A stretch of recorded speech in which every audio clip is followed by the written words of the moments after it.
without much delay, because then the other session would delay further, we would like to start.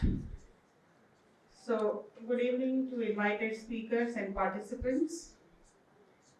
We have gathered here for industry panel on Fintech for funding Indian MSMEs. The panel consists of young and dynamic speakers: Harsh Pokhrana, Kailash Varodia, Neeraj Kulshrestha, and the panel would be chaired by Dr. Patnaik. It's truly an interdisciplinary panel in the spirit of our interdisciplinary university. It's my pleasure to introduce all the guests or panelists. So, Harsh Pokharna, a young and dynamic serial entrepreneur, is co-founder of CEO of OK Credit, a leading credit-based bookkeeping application for Indian MSMEs. Under his role, he spearheads end-to-end business operations with strong focus on growth, fundraising, and hiring. In April 2017, he conceptualized OK Credit with his college friends and launched the application in November 2017. Harsh is a mechanical engineering graduate from IIT Kanpur. He served as a cultural secretary in college, helped minimize electricity and food wastage, and won IIT Kanpur's Energy Championship Award. Simultaneously, he started the IIT Kanpur chapter of Student in Free Enterprise and became its president. Following his graduation, Harsh was associated with a number of eminent companies including Intel Corporation, Flipkart, Reliance Payment Solutions Limited, JioMoney. So today, he will discuss the role of technology in helping Indian MSMEs achieve financial inclusion. Please join me in welcoming Ms. Pokharna. I request Mr. Harsh to please occupy seats on the stage. The second speaker of this panel is Kailash Varodia, Chief Financial Officer, Receivables Exchange of India Limited, also called RXIL. He graduated from the Institute of Chartered Accountants of India and is currently based in Mumbai. He used to work at SBI Global Factors and HSBC Bank USA. Kailash Varodia, the CFO of RXIL, a fintech firm operating online electronic platforms for financing trade receivables between MSME sellers and corporate buyers. He believes that finance professionals should adopt the mindset of chief fairness officers, emphasizing the importance of empathy and recognizing that the essence of business lies in its people rather than just the profit. And this lines really caught my attention. RXIL के साथ payment की देरी हो दूर, business का expansion हो soon. And today's talk is almost like in line with it. He's going to talk on delayed payment issues and how receivables financing helps to address the same issue. Please join me in welcoming Mr. Pokharna. I request you to please occupy your seats on the stage. Thank you. We have Neeraj Kulshrestha, MD and CEO of National Stock Exchange, IFSC Clearing Corporation Limited. He has over 30 years of experience in financial service industry, ranging from general insurance to stock exchange operations. He has done a BSc in computer science and MBA in finance. Currently, he is based in Gandhinagar with a robust skill set that includes derivatives, fixed income, equity derivatives, equities, capital markets, and more. Mr. Kulshrestha contributes valuable insights to the industry. Today, he will be talking on fundraising by MSMEs on exchanges.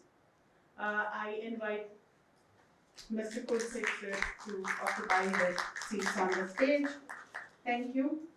To chair this session, we have Mr. Tirthankar Patnaik.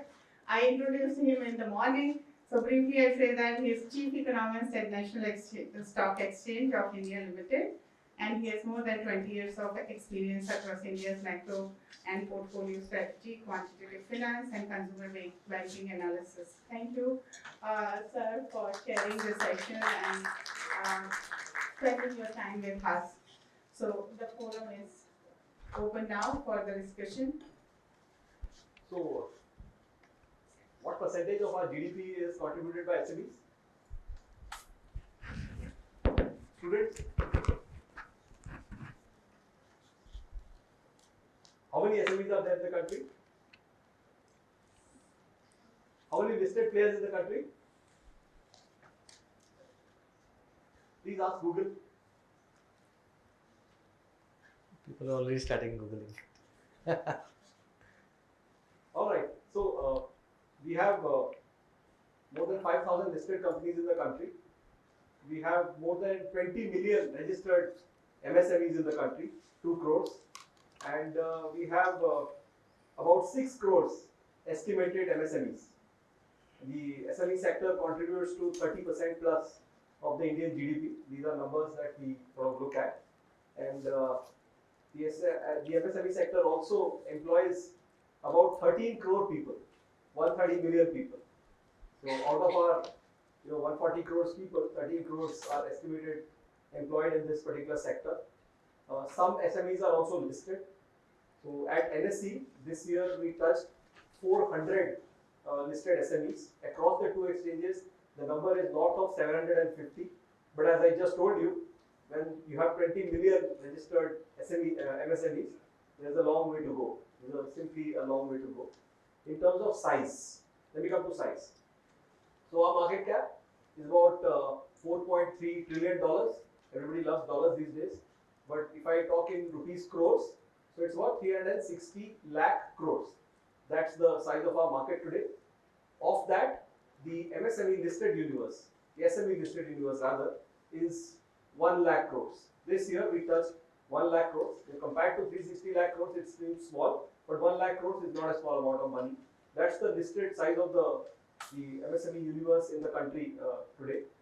The capital raised by MSMEs this year, I think, was about okay, I forget that money. Google that. I don't remember that number somehow. Now I think it slips me. So today we have an excellent panel which will basically at the end of this panel help us a little more information of MSMEs. It will also basically tell us what problems MSMEs basically face specifically in the area of financing. Financing is not a simple thing. Did you guys do the numbers that I just said? 13 crore people are employed in MSMEs and there are 6 crore MSMEs. What's the average number of people employed in MSMEs then? 2. Would you have a bank or something that will fund to a company with 2 people? Generally, you will be a little cagey. So that does not seem to be the case for everyone. There are SMEs that employ hundreds of people, but funding is a concern with the MSMEs in general. And today's our topic also will let us know how can we use Fintech, or what's the role of Fintech in terms of helping MSMEs get financing. And that's absolutely important today. One of the points that was raised in the Atmanirbhar scheme that came out from the Honorable Finance Minister in the pandemic was that credit has to be provided to place where it is due. And in the previous panel as well, where Professor Verma spoke about how he was speaking about household credit, but the question is in general, a country developing like India, which aims to reach $5 trillion of GDP soon, it has to have credit availability to the place where it matters most. And you can't really ignore a sector that together contributes a third of our national income output. So on that note, I will start with Neeraj, my colleague at NSE IFSC Clearing Corporation. Sir, what are your thoughts? So, good afternoon, everyone. I think I'm thankful to the university for inviting me for this. So, see, at the outset, let's understand that there are multiple sources of funding. So, typically, how does it start? It starts with family and friends. That's the version 1 of any funding. And own resources, of course, I mean, that's given. And then post that, then what do you do? And the other aspect is that there is the element of risk which is perceived in any setup. So these are the two major factors which then result in various aspects relating to funding. So because there is risk, so naturally you can only rely on certain people. That's how it starts with. And then you mature. Now if you mature, the other aspect, then what do you do is, then you go to the banks. That's the second version of funding. Post that, let's say you do have some profile. That's when the investors come in. And investors, when they come in terms of risk. I mean, how much of risk they can understand, and how much of transparency they can get from the entity, and that's how it's been happening. And then the final stage is, of course, the stock markets. So, I do not want to prolong this because I'm sure others would like to contribute. So, I'll stop here. There is this stock market related financing, which we can probably talk about later on. Kailash, no problem. Thanks, and first of all, Happy New Year to all. And it's a very interesting topic, to be very close to my heart. To just update your figure, that currently said by 2015-16 reports that 6.3 crore MSMEs there are in India, all kirana shops and everything considered. But if you just go to Udyam today, which is a compulsory for MSME now, almost 3.25 crore MSMEs are there in Udyam, and around 15 crore jobs this MSME sector provided in the economy. 30% contribution in GDP, 40% contribution in export, and to be very honest, currently said by you that we are driving towards the 5 trillion economy. When they say is that 30% is 1.5 trillion basically should come from the MSME sector, correct? And considering the new revised definition of the MSME, which is previously completely based on the investment in plant and machinery, now it's turnover based as well as investment in plant and machinery. That has bring more MSMEs into the particular category. So if I talk about these numbers, it's mind-boggling numbers, and it's really feel that how much contribution MSME sector is given to the income economy. But one of the pain area, one of the as a concern area is that out of this MSME, 20% of the MSME get the formal channel of credits. Correctly said by him that first people when they start, they take the money from their own parents or their own money or relatives, and then they go to the banks.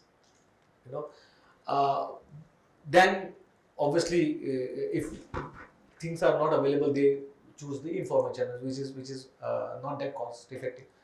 So 80% of the MSMEs who don't get easy access of the finance or formal channel of financing. And to just quote the numbers, because you have deployed the capital, but now when you supply the material or goods or services, you are supposed to get the money, and that is basically going to put a fuel in your business to run the market, correct? So one of the study last year done by done in Bedsheet, they say, and this is a concern area what I want to highlight, that out of the 75 lakh crore of MSMEs contribution in GDP, May 2022 study says that 10,70,000 crore of amount is overdue, in the sense not paid on time for the MSME sector, and 85% pertains to the micro and small. And these are the people who are very small, correctly said by you, 2 or 3 or 5 employees, correct? And these are the people who only have the 1 month cash reserve to back their business. And if they are getting the delayed, obviously it is going to impact their whole cycle. If they are not getting the payment on time, obviously they will borrow the money from the outside, informal channels. It will be higher cost of borrowing. It will impact the product pricing. Product pricing will again impact the buyer relationship. Buyer will not make the payment on time. Their rating, internal rating of the financer will go down, and then again cost of borrowing will be high, and ultimately the MSME will suffer, and it will impact the GDP. So this is the area we just want to highlight it. Now, what role the new fintechs or the banks and financiers play into the economy? It's to adapt the technology or innovation to address this issue. But this is just starting point. It is still long way to go. So that's for from my side. Fair enough. I do want to ask you about cash conversion cycles and how we can accelerate them and what's the role of technology here a little later. Yours. Thanks everyone for having me here. I am founder of OK Credit, which is a fintech company. And while so I'm not that great at numbers, but I'm good at stories, and we have been working with a lot of these MSMEs, and I have a lot of stories to share. My personal belief is that technology can play a really crucial role in helping these businesses achieve more efficiency, creating a digital footprint for them, and using that digital footprint to improve financial inclusion for them. And building upon your thoughts of how delayed payments affect MSMEs, which are already running on very, very tight cash flows. We have a product that helps them collect their money faster from the market, and hence we see crazy adoption for that product. And using that data, we are able to positively influence their need for access to capital. So I would like to use my time to talk about my journey of building OK Credit. What are the learnings we have got during this journey? How can MSMEs adopt technology? What are the barriers? How do you solve them? And then how do you use that to improve their access to capital? So I think I'll come back to it actually. So this is a very, very relevant point. When you buy a car, the car is bought from the dealer. The dealer was sold the car by the company. The OEM sells the car, and the dealer basically has the car with him until it's basically sold. The inventory cost of the car is borne by the dealer until he is basically able to sell it. Fair enough? Now, typically, which means that if the company is not good enough, sometimes, not in cars, you don't necessarily get your money for the products you sold straight away. That is where we were referring to as, in general, the cash conversion cycle. Some of you must be aware of it. I mean, how good is your cash conversion cycles? Just to put a point across in this, in this academic discussion, is that you take our listed companies, top 2,000 odd companies. You take and then you divide them by revenues, deciles, and then you look at cash conversion cycles across deciles. For the largest ones, the cash conversion cycle will be less than 30 days. You receive your money within a month, no problem. But then as you go across second decile, third decile, beyond the fourth decile, the CCCs keep rising. In fact, CMI's data shows that at the 9th decile, at the 10th decile, CCCs can go as long as 1,000 days. Very hard to believe, but it is true. So for companies, imagine running a company and you build your product, you get your funding after a really, really long while. This is naturally a problem. This is the genesis of what my learned panelists are basically saying. My question to you here, there are ways, we've heard, again I'm a layman in this case, but with GST payments, banks, we were told that would be willing to fund on cash flow based numbers. Lending would be faster, and receivables actually also are. We have FedEx, we have various trends, we have various platforms which try to shorten the cycles for these entities. Some thoughts on those, please. So yeah, I'll take this. Correctly said. So from the traditional way, now people are shifting towards the cash flow based lending. And rather than, I'd say why bankers or financiers has adopted this, because they want to cater to the untouched market. And when we talk about the small enterprises, they don't have that kind of collateral. And in a traditional way, if you say one, collateral, and second is the historical data. So if I took today, I have to do the analysis of a particular client, I will depend upon these FY23 balance sheet, which is closed on March. It's already now 9 to 10 months is already over, correct?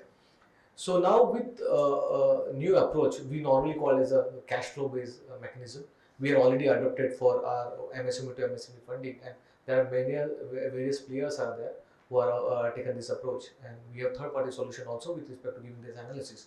So what they do basically, there is a triangular, I'll say. One is the GST, which says about their sales and purchases. Okay, so they understand the whole trend and then what is the growth, is there any seasonal fluctuations, is there a two-way trade happening between the party with this, I'm selling to one party and purchasing from the same party also, so there's a two-way trade coming. So all these analysis come into the GST. So I might sell at 100 crore or 50 crore or 200 crore, whether I'm really realizing that amount, so that comes from the bank statement, which is a cash flow.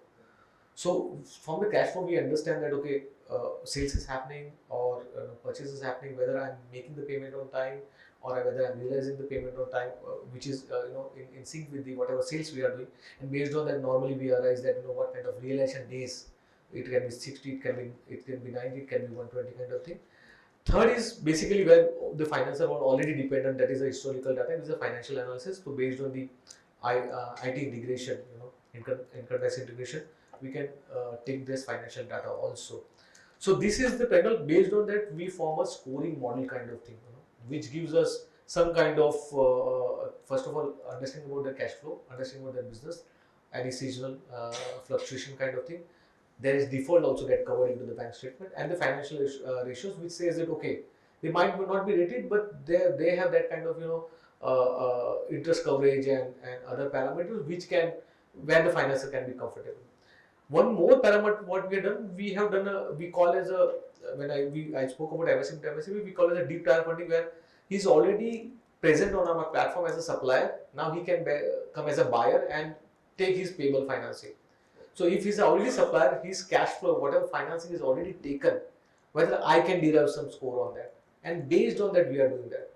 So yes, shift is happening towards that. Yeah, but it's, I'll say still it is early stage, but it is really insightful. Fintech players or more of data analytics and forecasting, cash flow forecasting kind of thing. Based on that, yeah, we are able to take the decision. Thank you. I shall come to you. I'm going to ask you. On this, can I just see, understand that this is why are stock exchanges important eventually in this whole ecosystem? Because we are in something called the business of trust. Okay, and once you are in a business of trust, people get visibility to all your information.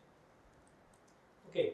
Unfortunately, what's happened is largely a lot of SMEs are wary of coming and listing on the exchange, which is what is surprising primarily because the requirements are so low, the thresholds are so low. In theory, a lot of them can actually get listed, but why do they not get listed? From experience only, I'm telling you, is because they have fear that someone will take over the company and all those kind of things. So there are all these challenges which result in this kind of a framework. So it's an unfortunate situation. Because once you have a public profile, banks are ready to lend you at a much lower rate. Okay, people are ready to consider you.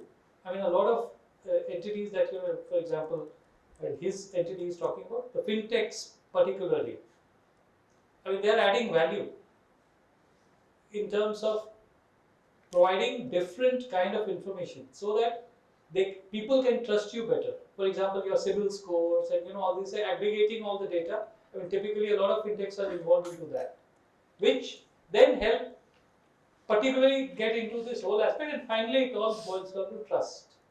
So if the trust is there, there is much better credit and information, of course. Both these result in much better credit profile. I'll stop. Some stories.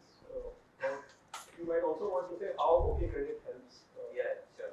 So again, I think what the companies that both of my panelists are referring to are still medium-sized or larger companies for whom these platforms exist.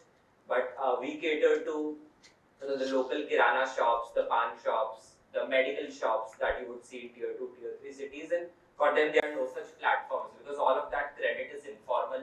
I am a wholesaler, I am giving credit to 20 of my retailers, or I am a retailer, I am giving credit to my neighborhood apartments or households. But it is equally important.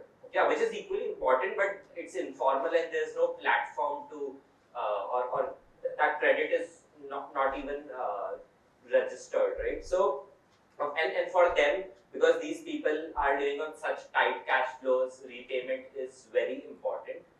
So that is where we come into picture, and probably I'll tell you a story about Food Choice, which was our first user. It was a grocery store which was right outside our apartment. So me and my co-founders Aditya and Gaurav, we were living in this apartment in Bangalore, and we used to take credit from this shopkeeper. And one day, and we used to pay every 15-30 days. And one day Aditya came back and he said that, every time I go there to pay my dues, I have to wait 15-20 minutes while this guy would pull out a big box of bills. He would take out all of my bills, then total it, then tally it from a register, and at the end of it tell me an amount which I wouldn't even believe, right? And I would argue. And this is a problem, we should solve this problem. We said, yes, this is a problem. We went to the shopkeeper, spoke to him. He said, it's a bigger problem for me because I am giving credit to hundreds of households in the nearby apartments, and I have to maintain that box of bills. I have to have arguments with everyone, and I have to run after everyone to collect my money. So that is where we said, yes, it's a bigger problem for you, and maybe we should build something to solve that for you. So that was the genesis of OK Credit, and as we have worked with, so today OK Credit is being used by around 30 lakh such businesses across the country, and as we work with them, we realize that how big a problem this is, which is recovery of payment. So yes, so to conclude, basically no such platform exists for our users, which are these micro businesses, and that is where we are coming and building this platform so that they can have, and one very interesting feature in addition to which we are building is, so for example, if you are a customer and you took credit from a store and you did not pay on time or you completely defaulted, the store owner now on the app has an option to mark you as a defaulter. So if you go to another shop and want a credit there, and if that guy is using OK Credit, when they punch in your number, they'll know you defaulted. So that will help these MSMEs, make better decisions and avoid bad credit, and also maybe make you more accountable to pay on time. So yeah. So you solved not a time problem, but a credit risk problem for the shopkeepers. Yeah. Time problem also in a way because what we have realized, and many of our shopkeepers who are very experienced and smart have told us that if you don't ask them, so if I say your due date is on 10th, and if I don't ask you on 10th, there's very less chance I will get my money back, at least in the right time, right? So with our app, the due dates are always mentioned. The app is intelligent enough to send reminders on those due dates, maybe send 1 or 2 days in advance after. And now we are also building a feature where we take a match mandate from the customer.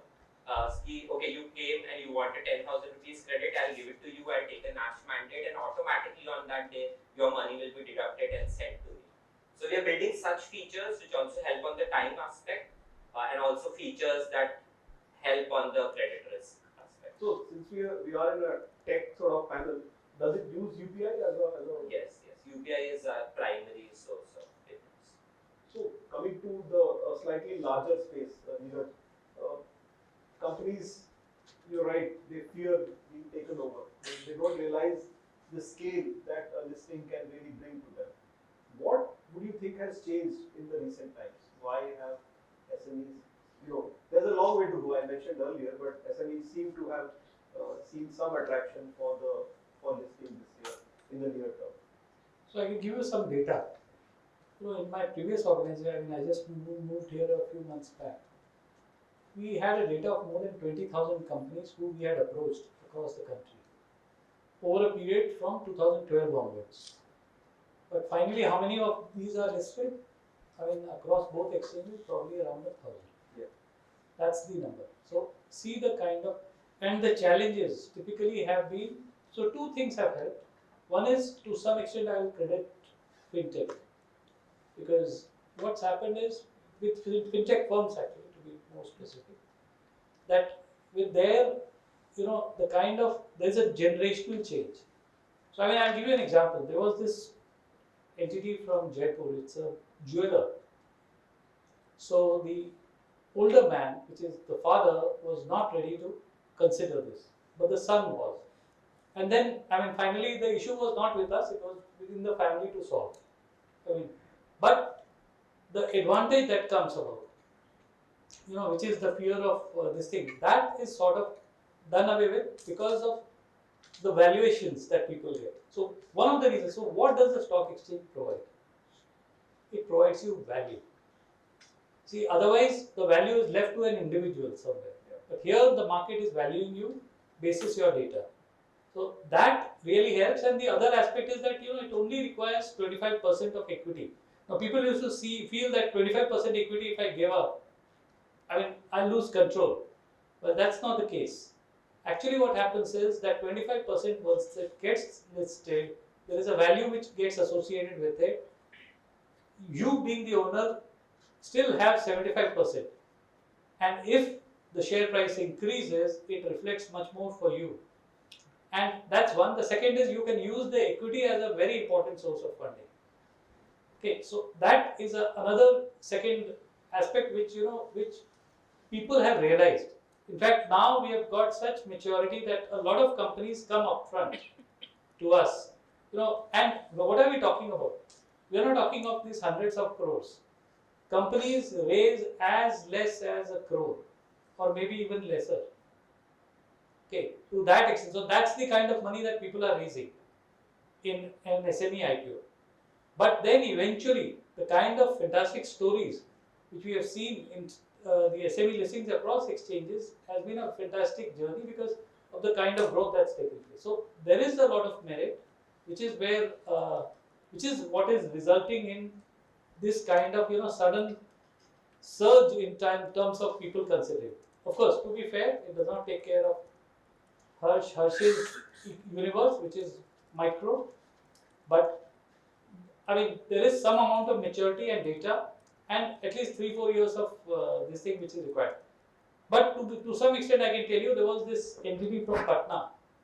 He had a small shop. Eventually, over a period of time, of course, this was several years it took. He set up some kind of a mall, and then he came and came out with the IPO.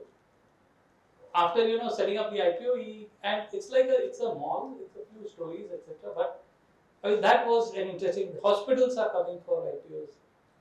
So there are these kind of. It's just that how do you start? That's where I'll stop here. At this point, I want to before I ask my panelists for the questions, I would like to invite some questions from the audience. Which so far we have discussed basically what the SME space has been. How many? You saw the numbers, you heard the numbers from Kailash, you heard the numbers from me. It is definitely big. It employs a very large portion of our labor space, and it contributes a significant amount to our national income as well. And if you want to reach a $5 trillion economy, then a $1.5 trillion has to be from this particular sector. And we also saw challenges that at least the micro segment of it face, and how fintechs like Harsh's OK Credit are trying to help them bridge that gap, and how we saw from Neeraj how for the larger ones, taking that next step towards further disclosure helps them lead to that space where they can get significant amount of funding, where even a small part of increase in value of the listing that they do, 25%, can translate into a significant jump for the promoters, 75%. So questions from the audience at this stage? Any? Yes, please. Since we're talking about fintechs and financial inclusion, fintechs currently have the highest ECL, they currently have the highest fraud rates whereas lending is concerned. So and they also have the highest interest rates in the lending industry in formal lenders. So how does this this is sort of like a barrier to financial inclusion, and especially to SMEs who cannot pay the high interest rates. So how does fintech? Fintech facing high cost of funds. In general, who would like to feed this?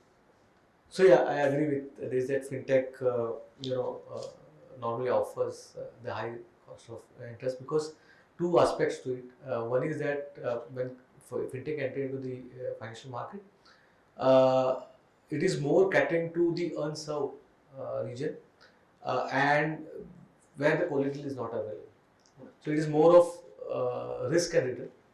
Okay, and that amounts to sometimes also a higher NPAs. Okay. But I think down the line 2 years I have seen that it is shifting. So Uh, just Yeah. So shifting, why? Because I have seen the trend. Today on a trades platform or few of the platform where uh, the SMEs are getting the funds based on the strength of their receivables. Take example, if I'm a small company, I might have 2 to 5 crore of turnover, but I'm supplying to Dabur. I'm just giving example Dabur because everyone knows Dabur. So my receivables is already have a strength that I'm going to get the payment. If their debt is accepted, I'm going to get the payment in time. So based on my Dabur, my receivables, they are getting the fund. So that has actually shifted. So I agree with this point. Previously, 3 years back, Credix has some kind of this kind of NPAs during the COVID scenario, which is not in our control. But I have in last two years, I have seen that shift from the interest is coming down. Another point is that when you talk about frauds and everything, there fintechs are playing more important role because adoption of early warning signal, transaction monitoring, that helps to understand when you are cut into particular community. If I go to trader, and I see that there are sales and purchases happening to same party, I will not like to take exposure on those traders, correct? Plus GST, if you are linked to GST, where we are actually doing the sample auditing, where I throw the data to GST network and get the information whether the information provided to my platform, it is matching with the GST data. So that give a comfort level that is the authenticated invoices got financed. So I think that way, agreed on his point, but things have now improving. Considering the technology, the innovations, and the more collaborations, so that we are expert in say financing invoices, but for GST network access, I might take a third party solution. So that way things have are changing, and still it is long way to go. So what do you? Yeah, yeah, of course. So, see, like, of course, I agree. I also agree with the point that the interest rates are higher than, but then you have to consider what are the other options. Okay, for a kirana store or for like a very micro business, like what are the other options? The other option is to then go to informal money lenders who anyway charge a much more higher interest rates, and even the system is where even when you are paying, they'll just not reduce principal and they'll just the debt would keep on piling, right? And their collection practices and everything are like very harassing. So considering the other options they have, I think like going to a fintech, and again there are good fintechs and bad fintechs. There are a lot of predatory fintechs where and the user and RBI also and everyone doing a lot of education to educate users to how to choose a good fintech.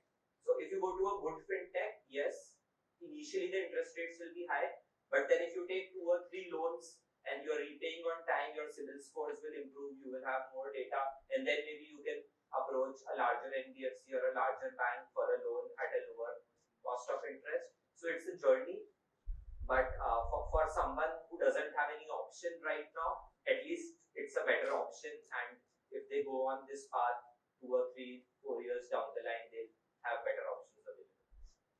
So I'll just add. See, again, it boils down to the same aspect of trust.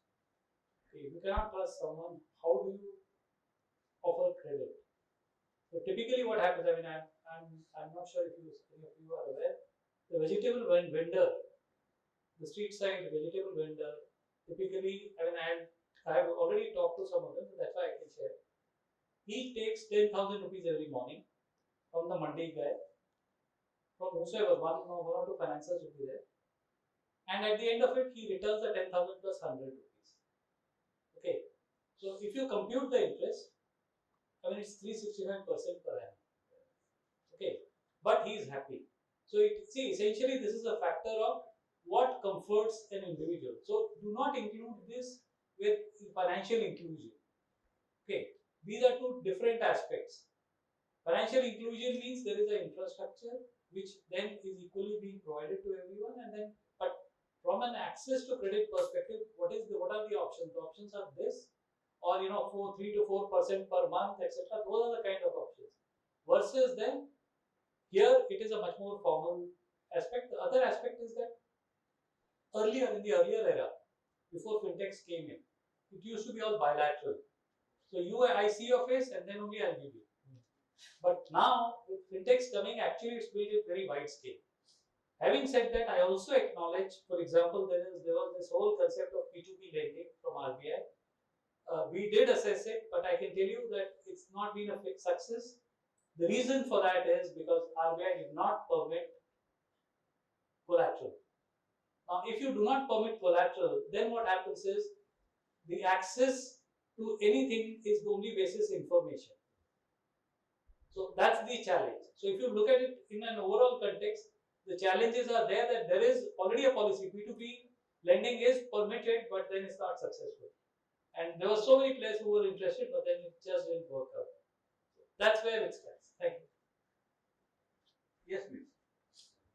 Why don't we take maybe 2 or 3 questions and then address them? Good evening. Compared to India, the contribution from SMEs to the GDP in the United States is much higher in terms of numbers and employment as well. Just Google the numbers, by the way.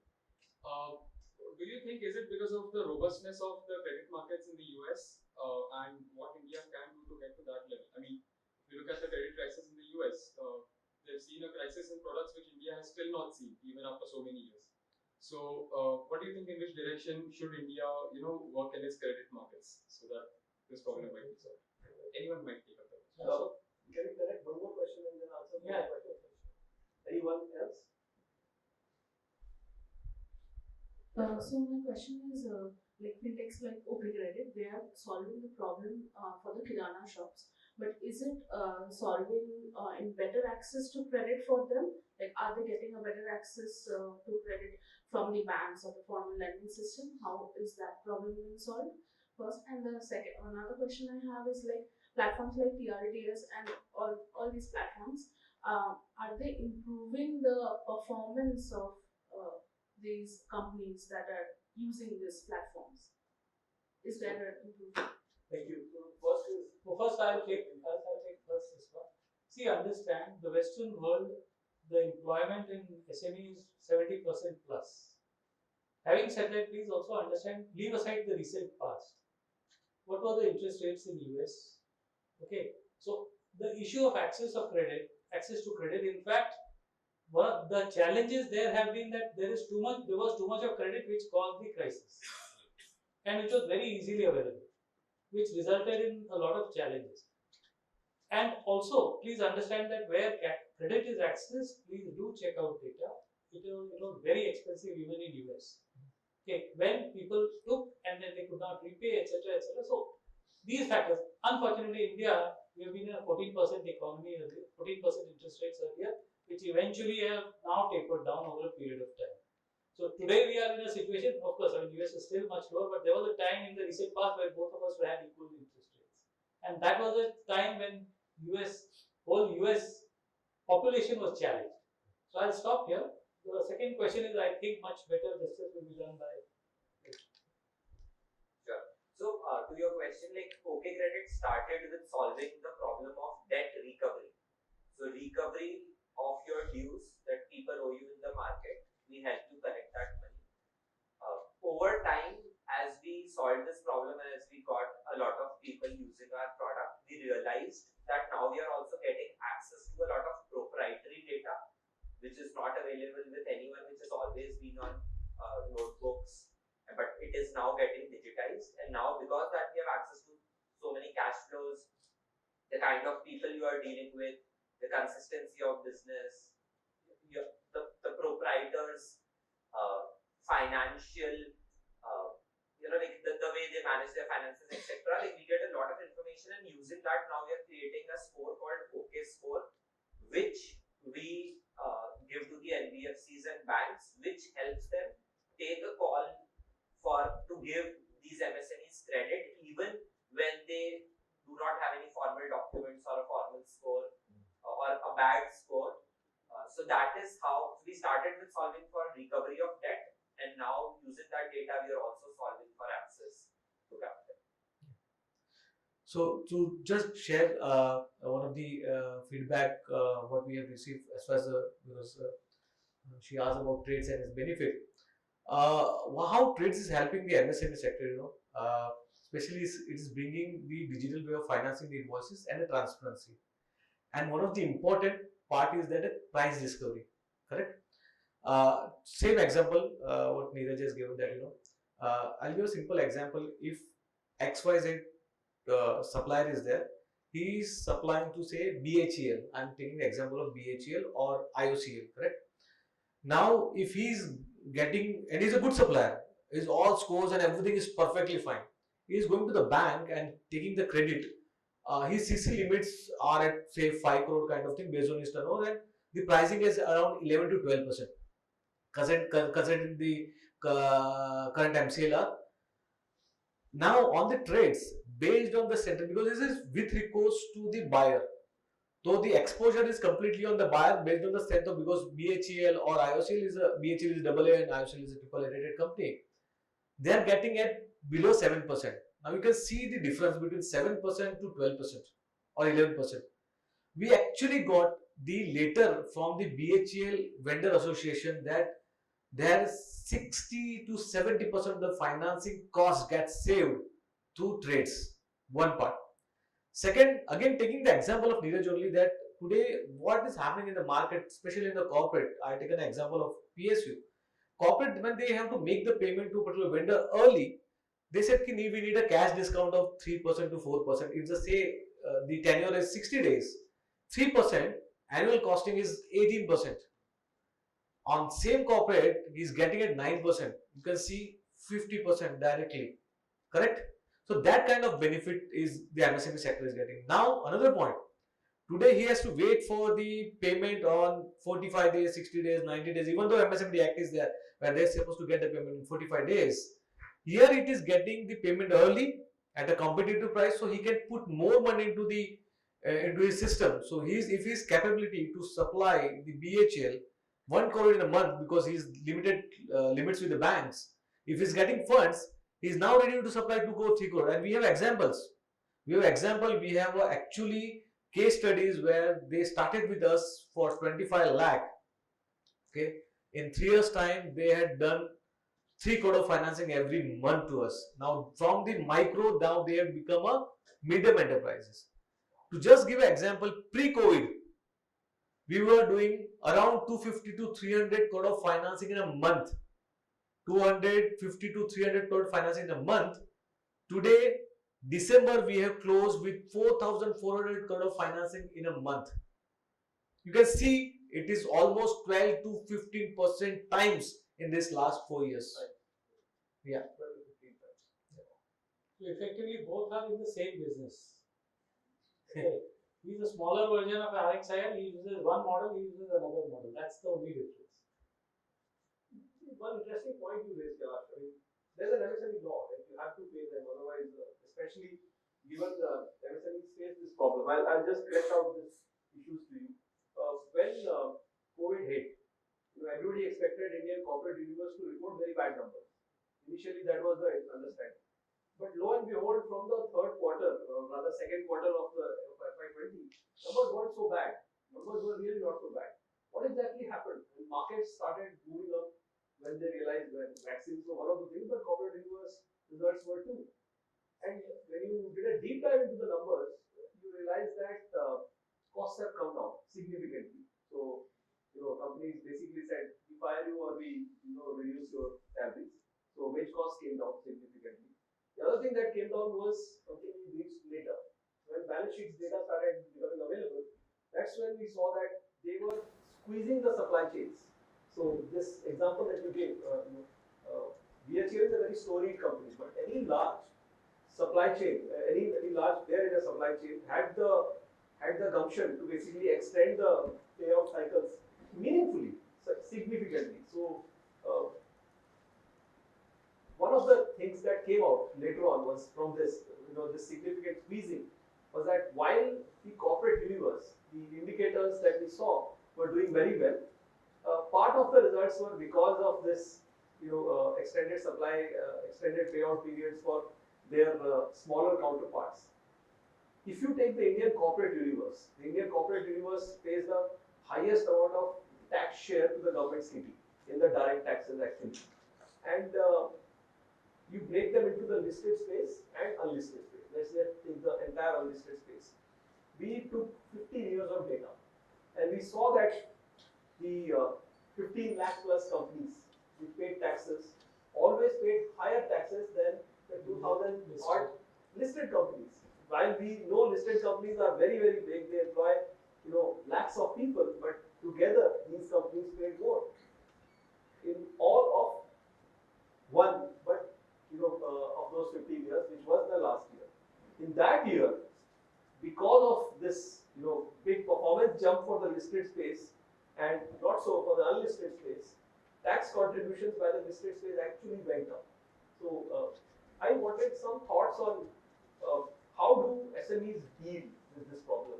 So you gave us an example of how you can reduce the payment cycle significantly, but how do companies deal with this?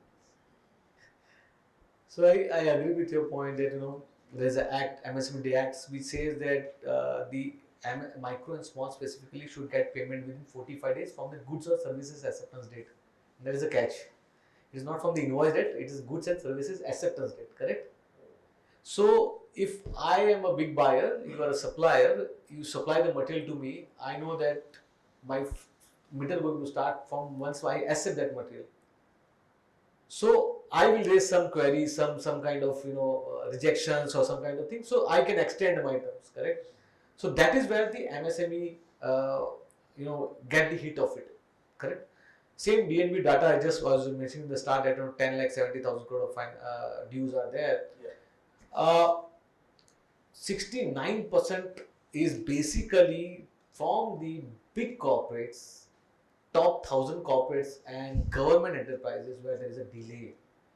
Okay, and same reason that rejection. See, Act says that you have to give some written rejection or objection. Someone will just put a mail that your quality is not in order, so we are verifying it, and then extend it. We have seen in the government dues, we are dealing with that 6, 7 months they have not paid to the MSME. Now think on that MSME who don't have a sufficient credit from their bankers, then he has to depend upon either their own fund, it is going to obviously get finished if this cycle is such a long. So he will depend on the informal channels and then cost and everything will go rise. Right? But recently I think the way government is behind I think the PSUs or corporates or other players, more focus on the MSME, that's actually changing a lot. To just give you an example of trades, 2018, the government mandated that all the CPSEs, in the sense PSUs, central PSUs, and the corporate whose turnover is more than 500 crores is to mandatorily get registered on trades platform. So people were registering but not doing any transactions. Correct? But now there are lots of push from the government, especially in the PSUs, to ask the data that what kind of things you are doing as far as the trades or MSMEs things are concerned. In an annual report also you know that they have to declare the MSME, and now last year they had one new thing that if you are not paying the micro small within 45 days, that expenses is not allowed. Yes. Correct? So that has changed, that shifting, but I think it is just so 10 to 15% of people have just still 90% work is to done. But yes, government is taking a very serious efforts because they understand that the employment generation and the GDP growth will come from the MSMEs and dependency not on the particular big corporate kind of thing. Correct? Any other thoughts from Neeraj? On this? We have time for one more question.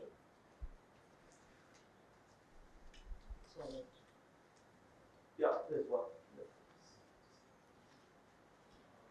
Thank you so much. Okay. So my question is that funding, whether through stock exchange or through fintech or banks, many of that, the principle they follow is some project-based funding, that there's an investment plan and therefore we fund you. But for many Stock exchange is permanent funding. no, so but for many micro firms, the funding is very need based, right? So the example that you gave, that the person takes 10,000 rupees from somebody and returns the money with some interest by the end of the day. That 10,000 turns into 15,000 tomorrow, and or 13,000 or 7,000 some other day. And that local information, that context-based information, is something that only that bilateral face-to-face interaction can only serve. What is the solution for that? Like, or do we just exclude them? So as you said, that just don't look at this as from the financial inclusion perspective, or do we just simply say that this is the limit? So I'll tell you, so for example, what do you think is CIBIL? In fact, it's a step in that direction. Okay, in the sense, of course, it's directed towards individuals.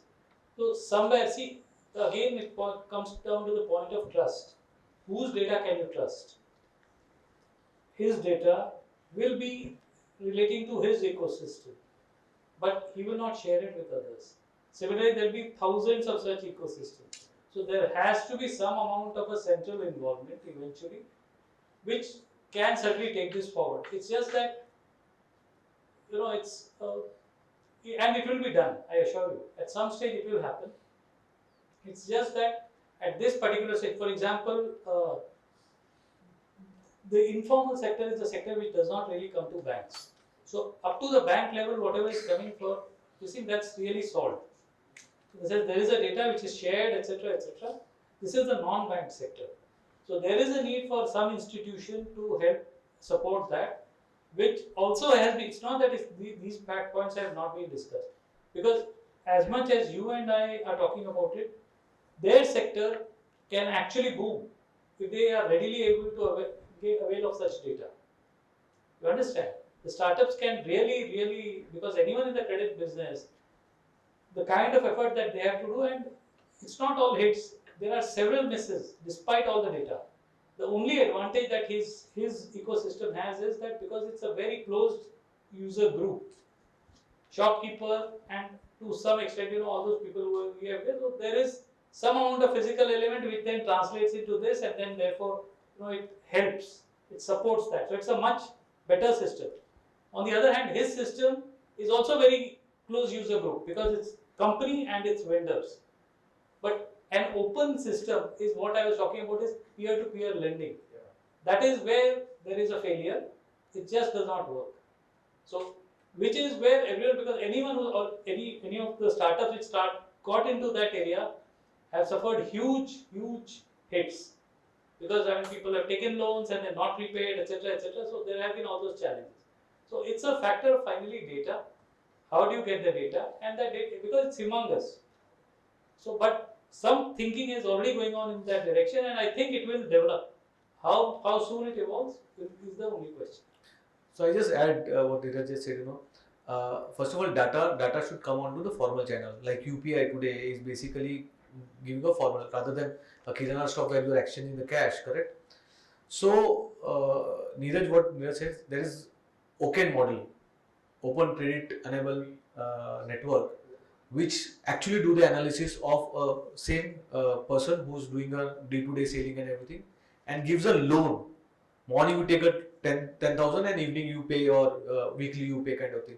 Yet it's just started. I'll say just started in the sense it's still initial phase kind of thing. After account aggregator came into the picture, OCEN network came into the picture, the street vendor can also avail the credit from the formal channel of financing, but yet to see the result, because today still we believe in the historical data, okay, for doing a credit assessment on a particular borrower. And just to add, okay, so the other initiative of the government is ONDC. Read about it. It's a very fantastic initiative. It's just that, okay, it will take time, and of course, NSE is a shareholder in that. So the whole intent there was that you have large e-commerce platforms, but then the platform provider essentially squeezes out the vendors. So therefore, how do you provide a fair this thing where almost anyone can participate? And there are positive stories also there, and that to some extent is version 1. is all I would say, because what it helps is that such entities get onto the platform eventually, and there are also other micro enterprises. There is this platform, I forget, there is some name where everyone has to register. It's just that people do not know how and where to register. The Panwala can theoretically register there. Udyam. Sorry, yeah, I missed that. So eventually once data comes, then you can move to the next stage. So that's where it is. I think we'll wait for it. Pokken itself will require one more panel discussion. So, ladies and gentlemen, today we saw some idea about the SME space. We got a sense of how large it is, how many people it employs. We also saw the problems that it faces at various levels and how these solutions are put up in terms of conversion cycles, in terms of capital for the large ones, in terms of listing, what it entails, and how problems for the smaller ones, the micro, and which is the longer tail of the distribution, are solved by people like Harsh. So it's been an honor, gentlemen. Very nice. Thank you for this, and very nice panel discussion. Thank you. I thank all the panelists and the chair for this wonderful session. It was very insightful.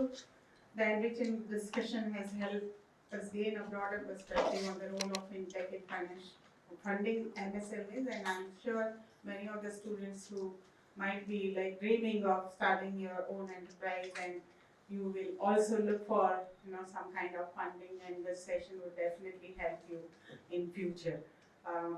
So now I request Gaurav Bhattacharya to present a token of appreciation to Mr. Harsh Pokhrana.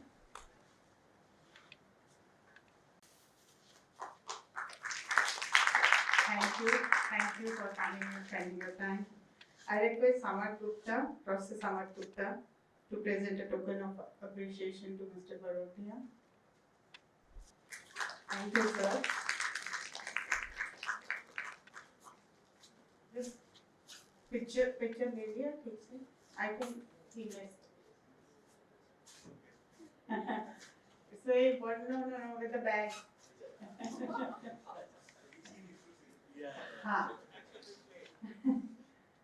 Thank you. And I request Professor Abhinandan to present a token of appreciation for Mr. Kulshrestha.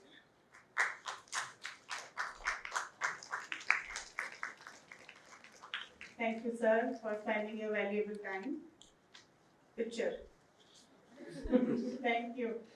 Thank you, sir, for spending your time, and it was really very insightful. Thank you. We had a great time. Thank you so much.